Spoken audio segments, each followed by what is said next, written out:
Hai, masih bersama saya, Mr. Z, bicara. Tentu saja bicara tentang kebenaran, berdasarkan fakta, data, dan realita. Teman-teman, sidang hari ini terkait dengan kasus yang dihadapi oleh Nikita Mirzani. Sebagaimana dakwaan jaksa, yaitu tindak pidana pemerasan dan juga tindak pidana pencucian uang. Makin ramai saja di berbagai media.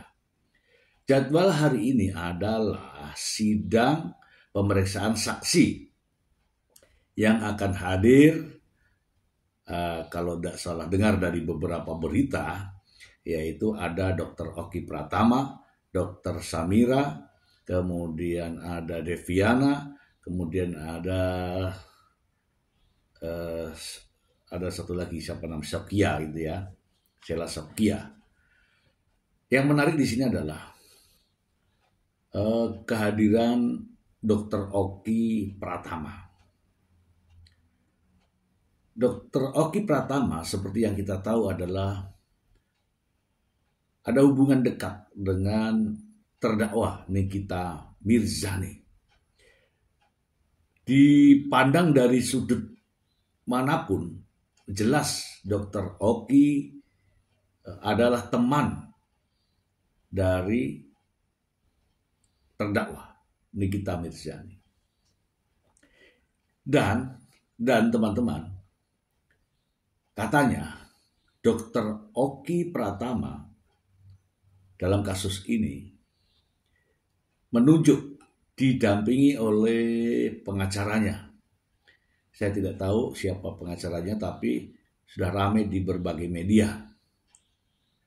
Tapi anehnya, bukannya sibuk dengan permasalahan yang sedang dialami atau sedang terjadi, justru pengacara-pengacara ini sepertinya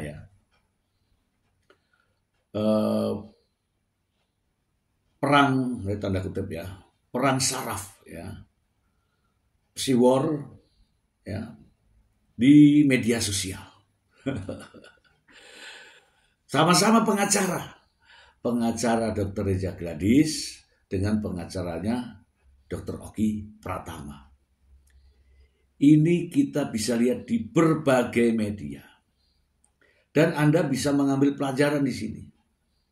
Inikah cerminan para advokat? Inikah cerminan para pengacara berseteru di media? Coba teman-teman simak pernyataan-pernyataan berikut ini. Aneh. Ingatkan buat pihak sebelah sana besok kami pastikan klien kami hadir. Tapi kami ingatkan juga, jangan coba-coba mengintimidasi klien kami dengan gaya-gaya kalian.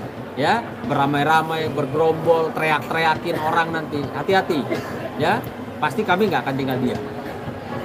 Jadi jangan pakai gaya-gaya seperti kemarin di persidangan, Saya lihat itu ada yang teriak-teriakin Nikita lah, Apa tuh? Siapa tuh namanya tuh? Dan kemarin juga dikawal oleh beberapa orang saat persidangan, ramai banget orang. Ya silahkan saja dia mau bawa pengawal siapa. Apakah itu salah satu bentuk intimidasi juga, Bang? Sekarang logikanya gini kan? Apa urgensinya? Apa kepentingannya? Datang ke persidangan, ke rumah tempat para pencari keadilan yang dijaga juga sama polisi. Apa urgensinya buat datang rame-rame? Katanya ada diancam ya? Tunjukin dong bukti ancamannya, apakah ada lewat surat, apakah ada lewat WhatsApp, ada rekaman suara, tunjukin aja. Dan kalau memang ada ancaman, lapor polisi. Siapa yang ngancam DRG atau suaminya, laporin ke polisi. Nih, saya kasih edukasi buat pengacaranya DRG. Siapa namanya? Lupa gua. Pengacaranya DRG. Kemarin Anda bilang, saya mendapatkan info katanya harus dikawal segitu hebohnya karena klien Anda mendapatkan ancaman. Mana ancamannya? Laporin dong ke polisi. Kan udah biasa kan lapor-lapor ke Polda kan? ya kan? Lapor ke polisi. Pak, klien saya mau pergi sidang, diancam nih Pak, makanya saya bawa pasukan banyak. Laporin dong, siapa yang ngancam? Ayo, laporin. Jadi kalau nggak ada laporan polisinya, nggak ada bisa dibuktikan sedang dalam keadaan terancam sehingga harus dibawa orang segitu banyak, artinya apa? Coba, mau mengintimidasi siapa? Ya kan? Udahlah bos, jangan main mafia-mafiaan sama kita, ya. Saya ingetin aja nih, saya ketawa-ketawa, tapi jangan main mafia-mafiaan sama kita. Ngerti? Ya. Nih, saya ingatin, besok jangan ada intimidasi terhadap klien kami maupun jalannya persidangan. Saya ingatkan nih keras, ya. Saya nggak peduli Anda mau mafia bener apa mafia bohongan, jangan pakai cara-cara yang begitu-begitu, ya. Saya tidak akan mentoleransi siapapun kalian. Saya kasih tahu nih. Saya udah tahu kok di belakang kalian siapa semua. Tapi besok pakai pengawal juga nggak bang ke pihak sebelah? Saya nggak pernah dikawal. Tapi kenal nggak bang sama pengawal-pengawal mereka bang? Kita buat tanya nih. Ya, jadi pertama-tama mungkin besok itu si Pak Anus tuh kalau bisa hadir aja. Kan kemarin waktu kliennya hadir kan kita hadir juga. Suruh dia hadir saja. Kalau dia nggak tahu laporan polisi, kita kasih tahu dia laporan polisi itu kemana dulu arahnya gitu. Kalau ada yang mengancam, kalau dia pengacara benaran ya, itu pasti saya yakin dia tahu cara melapor. Ya kan? Kalau soal masalah masa dan lain sebagainya itu biasa lah. Kalau menurut saya hal yang biasa saja. Buat kami biasa saja. Kalau saya mau turunkan orang juga bisa jutaan, ribuan saya bisa turunkan. Emang Mbak, Tapi memang saya nggak mau turunkan karena memang Bapak diancam memangnya? Ini urusan hukum. Bapak diancam mesti bawa orang banyak. Saya nggak pernah. Orang saya orang baik kok. Ini soal ini bang, Sandi Purnamasari kan sempat ikut terseret juga bang, diduga katanya nyuap Nikita 4M. Tapi dari pihak Sandi sendiri di medsos menyampaikan membantah itu semua bang. Tidak bisa dibilang tidak menyuap Nikita. Makanya orang tuh jangan cuma ngomong-ngomong doang. Kalau bicara tuh harus ada buktinya. Nah, itu aja pesan. Ya. Jadi Pokoknya intinya begini, besok kalau bisa si Pak Anus hadir. Karena kemarin waktu RG datang kan dia datang. Sekarang kan Pak Oki datang. Besok sebagai saksi, dia harus hadir dong. Kalau gentle datang aja. Ya. Kita tunggu aja tuh. Biar sama-sama saya besok bawa bas saya, KTA saya. Karena dia pertanyakan legalitas kita. Kalau bisa dia datang besok bawa juga KTA-nya sama basnya. Supaya sama-sama tahu bahwa ini sama-sama pengacara nih, biar nggak usah saling pertanyakan legalitas. Ya. Tuh kan? Benar itu. Dan mungkin Anda juga perlu menyimak ya pernyataan dari sang pengacara yang ini, ya. Sama juga, ya, sama juga. Mari kita simak bersama. Terhadap itu, ya, karena saya advokat seperti itu, ya. Jadi juga terhadap yang sering berbicara di media mengatakan dirinya praktisi hukum atau advokat, berpendapat terhadap perkara yang kami sedang tangani, ini dia PKPA di mana gitu loh. Jadi advokat itu diatur dalam Undang-Undang 18 tahun 2003, ya. Kami di pasal 5 adalah penegak hukum. Satu. Yang kedua, di pasal 6 huruf B dijelaskan tidak boleh berkomentar yang tidak patut dan tidak wajar terhadap perkara sejawat. Kemudian di pasal 14 dan 15, ya. Saya sebagai kuasa hukum dalam perdata dan penasihat hukum di dalam pidana dari klien kami Dr. Reza dan Dr. Atobah Mufid bebas berpendapat di dalam pengadilan, di luar pengadilan sebagaimana di pasal 14 dan pasal 15 Undang-Undang 18 tahun 2003. Nah, yang lain itu siapa? Ya, mereka berpendapat begini. Kalau kami bersama Bang Fahmi Bahmid wajar dong diatur dalam pasal 14 dan pasal 15 Undang-Undang 18 tahun 2003 berpendapat terhadap perkara yang sedang kami tangani gitu loh. Tapi kalau ada rekan-rekan sejawat yang lain yang mau berpendapat terhadap perkara ini, objektif dong. Jadi jangan berbicara menurut saya, penerawangan saya, ini kan kayak dukun gitu. Nah, jadi janganlah gini, jangan berpendapat sesuai keinginan masyarakat gitu. Kita advokat itu luruskan. Di pasal 5 kan kita penegak hukum. Kalau masyarakat salah, luruskan dia. Jadi jangan sepertinya gini, dilarang gitu di advokat mempromosikan dirinya secara berlebihan. Dilarang itu. Ya, jadi di mana dia berada, tolonglah organisasi advokat ini dilihat supaya nggak liar ini gitu. Jadi kalau kami di pasal 14 dan 15 Undang-Undang Advokat jelas bisa berpendapat terhadap perkara yang tangani. Kalau ada yang berpendapat yang lain silahkan, tapi objektif, ya jangan mengirim. Sepertinya kalau netizen ngomong sana dia mengikut. Ini kan kayak seperti ngikuti kemengan gitu loh. Jadi jangan. Jadi menciptakan pro kontra di masyarakat janganlah. Ya, ini klien kami juga sudah jadi korban. Kasihan klien kami. Ya, seperti itu. Siapa yang aktif? Siapa yang minta duluan? Lalu siapa yang aktif? Karena perlu digarisbawahi ya. Yang katanya diduga memeras dari awal, digembor-gemborkan memeras, orang nggak ada. Kalau orang mau meras itu yang hubungin korbannya. Orang kalau namanya kasus pemerasan tidak akan ada negosiasi, pengancaman, ya. Yang ada pengancaman, gua minta 5, lu harus kasih 5, enggak awas lu. Nggak ada negosiasi, ya. Jadi besok saya pastikan, saya yakini bahwa Dr. Oki klien saya akan menyatakan asal mulanya seperti apa peristiwa ini terjadi. Siapa yang berperan aktif mencari atau menghubungi pihak klien kami dan akhirnya sampai ke Nikita Mirzani dan Mail, ya. Siapa yang aktif besok akan terjawab. Tapi bukan Dr. Oki kaget nggak sih artinya dikasih surat untuk menjadi saksi oleh... Nggak kaget kan, memang di pihak kepolisian juga dia sudah jadi saksi. Oh udah. Udah jadi saksi. Bukan ujuk-ujuk. Kan memang udah disebut terus tuh sama si siapa pengacaranya. Dari awal kan dia selalu sebut tuh. Pengacaranya DRG siapa namanya? Saya lupa mulu. Julianus, Bang. Ya. Siapa? Anus ya siapa? Si Anus. Ya pokoknya bapak itulah. Dia selalu bilang ini harus ada tersangka. Dr. Oki harus ditahan. Ya. Dr. Oki adalah sindikat. Yang di mana saya pertanyakan, Anda seorang pengacara, harusnya Anda sebelum menyampaikan ke media, ke publik, Anda memiliki alat bukti apa? Apakah klien kami pernah menjadi terpidana terkait dengan kasus yang sindikat? Karena ingat, sindikat itu konotasinya, predikatnya adalah tidak baik. Ya. Contoh, sindikat perdagangan anak, sindikat perdagangan senjata, sindikat perdagangan narkoba, sindikat perdagangan wanita, itu kan selalu berkaitan dengan yang namanya sindikat itu hal-hal yang tidak baik, negatif dan sangat mencemarkan nama baik. Maka kami minta nih, ya, kami memang saat ini belum melakukan upaya hukum, tapi kami minta karena Anda yang selalu bicara di media, maka Anda tunjukkan juga dong di media. Pak Sunan, ini loh buktinya, klien Anda Dr. Oki itu pernah terpidana kasus sindikat apalah gitu ya, tunjukin.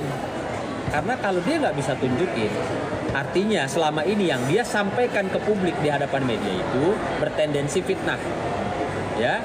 Artinya dia bukan seorang pengacara hebat atau profesional, karena dia berbicara tidak berdasarkan alat bukti yang otentik atau berdasarkan putusan apa.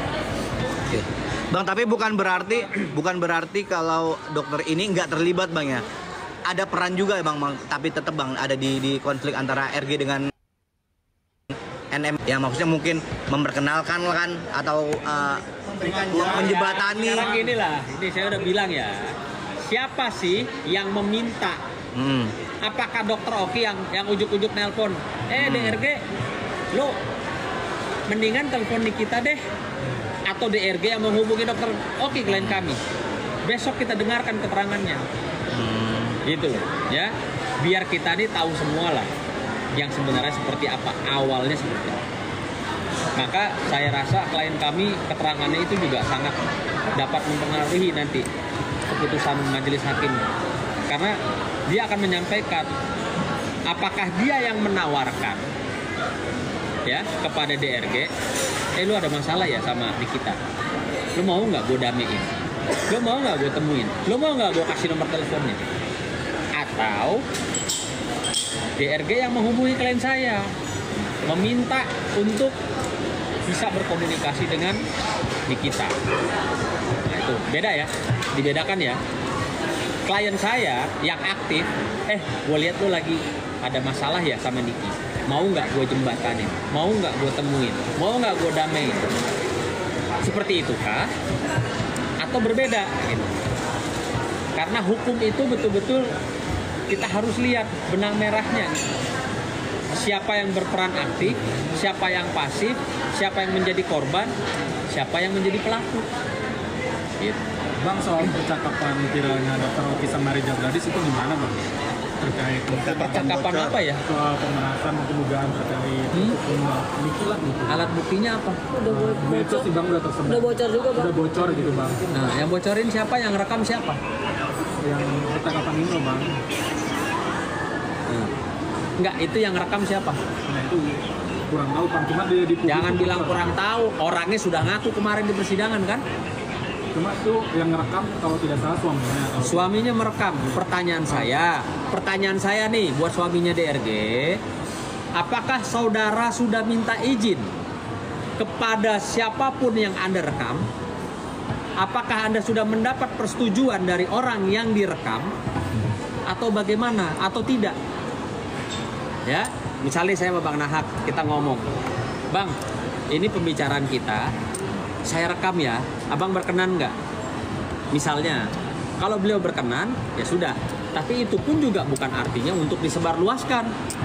Tapi kalau beliau tidak tahu bahwa dirinya direkam pembicaraannya sama saya, kalau beliau nggak terima, beliau bisa laporkan saya. Gitu. Dan suaminya DRG udah nggak bisa lagi menghindar, karena itu keterangan sudah disampaikan di persidangan kemarin bahwa dia mengakui dia merekam. Ya, pertanyaan saya, satu, izin nggak sama orang yang direkam? Kedua, pertanyaan saya lagi, dia mewakili apa ya? Institusi, Polri, KPK, Kejaksaan, atau institusi mana yang bisa merekam orang? Katakan dia kalau nggak direkam nggak ada alat bukti, betul. Tapi kenapa alat bukti bisa tersebar luas? Kan yang punya rekaman, yang rekam cuma Anda. Benar apa tidak? Yang punya rekaman siapa? Emang klien saya punya rekamannya? Atau Niki punya rekamannya? Kan pertanyaannya begitu. Kenapa bisa beredar? Siapa yang mengedarkan? Artinya yang membuat, memproduksi, dan menyebarluaskan tanpa hak, tanpa izin dapat dikenakan pasal. Ya, ada undang-undang.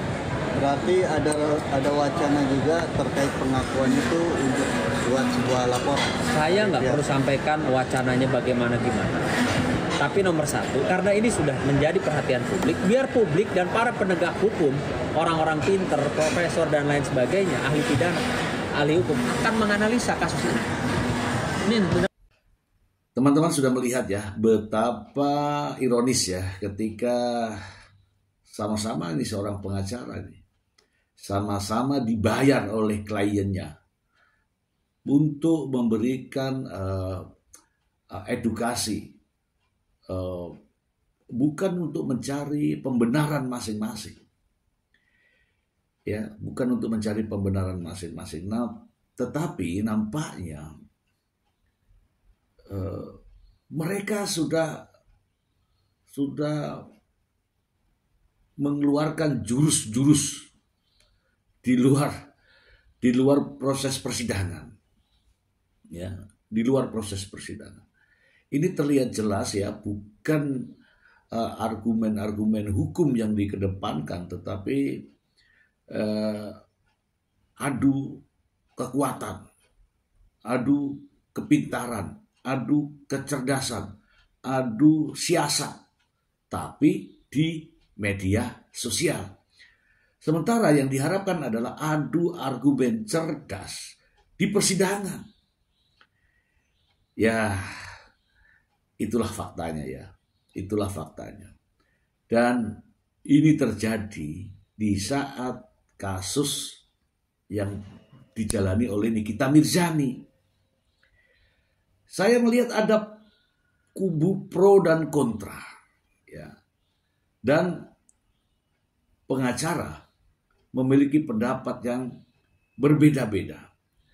Bukannya mempelajari permasalahan yang ada seperti apa, kemudian argumen di pengadilan di depan persidangan seperti apa, namun menimbulkan suhu semakin panas di media sosial. Miris ya teman-teman ya, miris ya. Saya menghimbau saja kepada kalian para pengacara.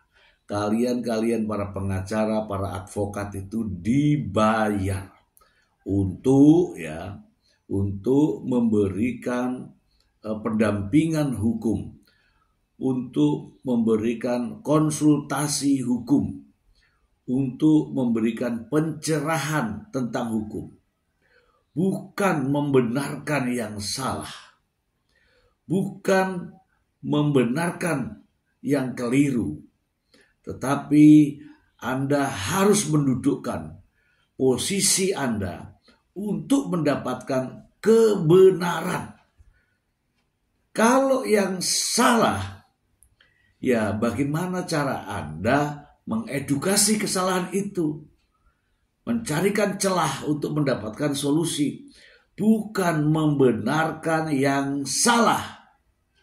Sekali lagi, Anda ditunjuk, dibayar oleh klien Anda bukan untuk membenarkan hal yang salah, tetapi mendudukkan persoalan ini untuk mencari kebenaran. Selanjutnya, Anda diwajibkan mencari solusi yang terbaik, bukan membenarkan hal yang salah. Ya, tidak ada satupun pengacara yang mampu melindungi suatu kesalahan menjadi sebuah kebenaran. Itu namanya pembenaran. Itu saja dari saya untuk para pengacara. Banyak kok pengacara-pengacara hebat tapi tidak seperti ini, ya. Banyak di seluruh Indonesia, banyak yang bekerja dan benar-benar bekerja sebagai seorang pengacara, bukan sebagai seorang entertainment. Semoga bermanfaat. Bye.